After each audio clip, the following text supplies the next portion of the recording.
Hey everybody, it's Anthony again, and here is ride number 3 for 2018. This is going to represent the first time I've actually broken something on my Versys-X. For this afternoon's ride, I decided to go to Eileen Dam, which is an old dam that broke a long time ago.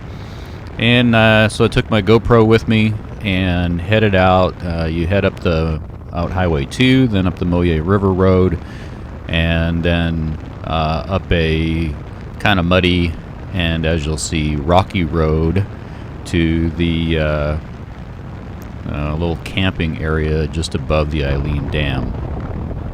The pickup that you see off to my right there, turns out they're heading to the same place. They're going to go out and shoot some video and fly some drones, which is exactly what I was doing.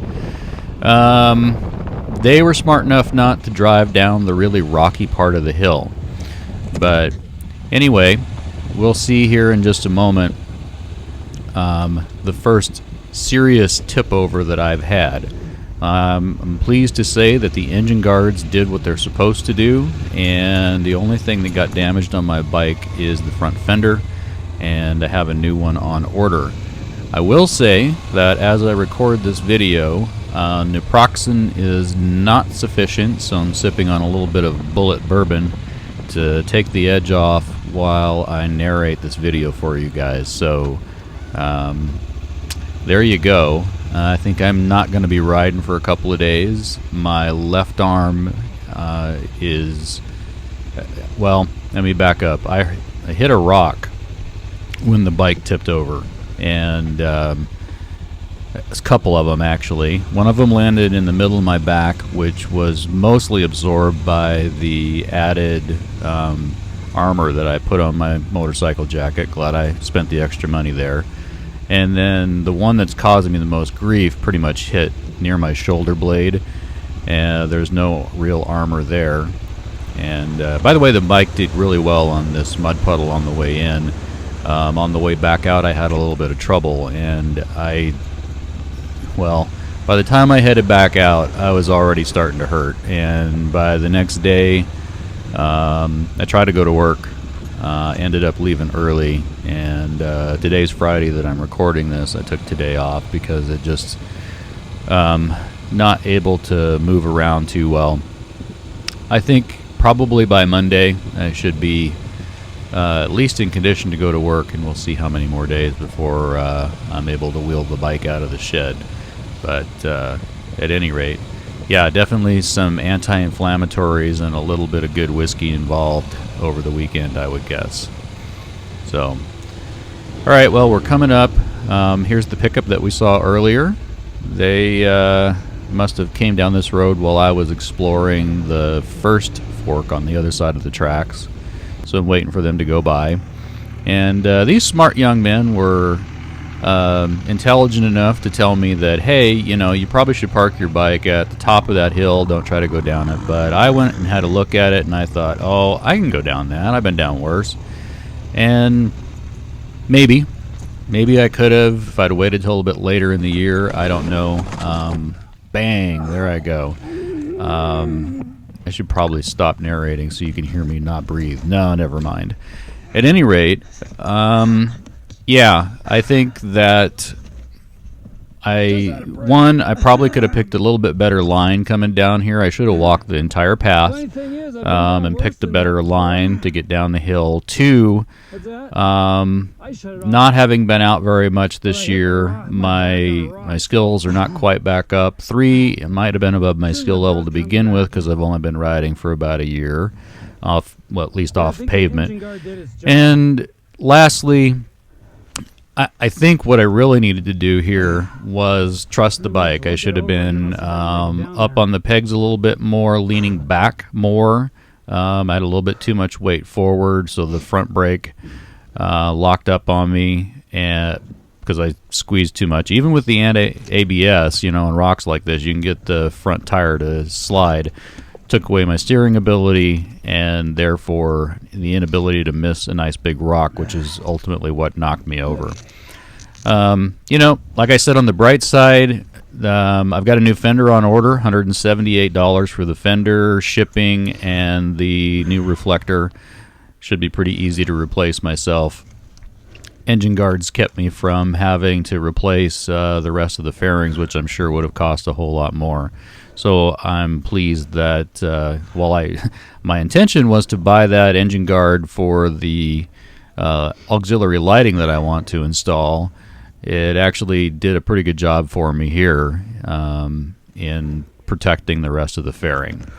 So I'm going to go ahead and continue the ride on down to the Eileen Dam. I'll give you a brief clip of the drone footage that I shot. I got a little bit more than that, but I didn't fly as much as I would have because I was starting to feel some discomfort and wanted to be sure I got home before I got too stove up. So anyway, I'll pause, and here's the ride on down and the way back up the hill.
Well, that's probably going to be an expensive little ride.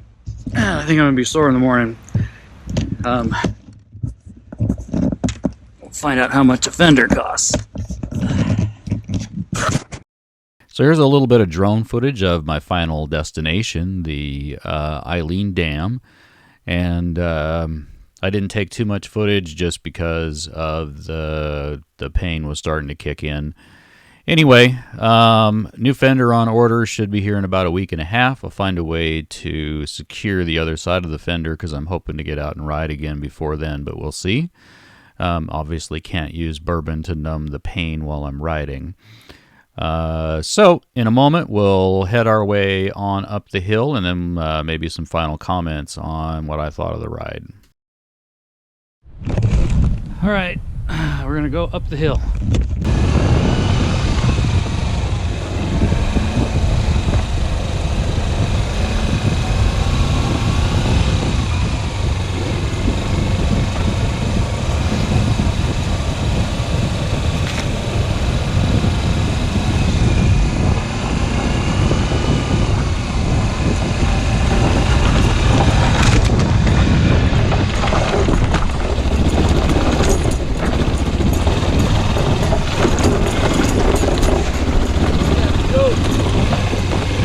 Yeah! Now why couldn't I do that on the way down? So if you'll notice, on my way up the hill, I was lugging the engine just a little bit, which is one of my primary reasons for not wanting to change the gearing on this bike. I have ridden in a number of situations on, you know, steeper hills or rocky terrain where I really needed the extra amount of low end that I'm able to get from the current gearing. So I don't know. I seriously doubt that I'm going to go up a tooth on the, well, actually I guess it'd be down a tooth on the front sprocket. But I think I need the extra low end that this gets. I was in first gear for a whole lot of this ride right here. You'll see at the second mud puddle here where I had a little bit of an issue. My left side's starting to hurt quite a bit and just not steering quite as well as I'd like to.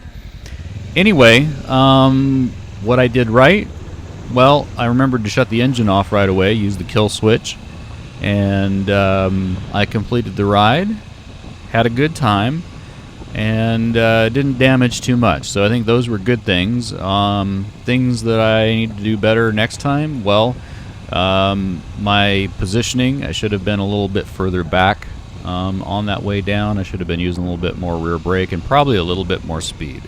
I'll catch you guys later and look forward to your comments.